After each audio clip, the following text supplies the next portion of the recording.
ಕೆಲವು ಪ್ರಿನ್ಸಿಪಲ್ಸ್ನ ನಾವು ಇಟ್ಕೊಳ್ಳೇಬೇಕು. ಆ ಪ್ರಿನ್ಸಿಪಲ್, ಆ ತತ್ವಗಳು ನಮ್ಮ ಅಸ್ತಿತ್ವದಿಂದ, ಸತ್ವದಿಂದ ತತ್ವಗಳು ಬಂದಿದ್ದರೆ ಅದು ನಮ್ಮನ್ನು ಮುನ್ನಡೆಸಿದ್ರೆ ಯಾವ ಕ್ಯಾಸು ಇಲ್ಲ, ಯಾವ ಉದ್ಗಾರಗಳು ಇಲ್ಲ, ಯಾವ ಮನೋಭಾವನೆಗಳು ನೆಲೆ ನಿಲ್ಲೋದಿಲ್ಲ ಅದರ ಮುಂದೆ. ಅದಕ್ಕೆ ಹೇಳ್ತಾರೆ,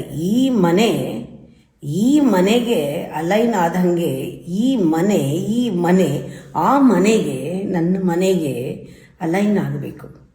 ಅದು ಯಾವಾಗ ಸಾಧ್ಯ?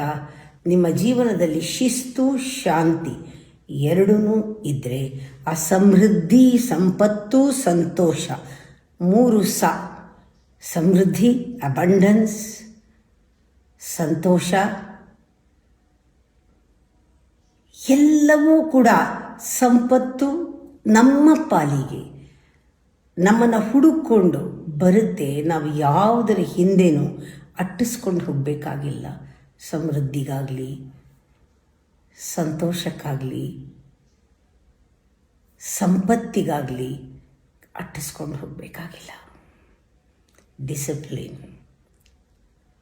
Discipline and alignment to the peace and discipline aligned to home to home.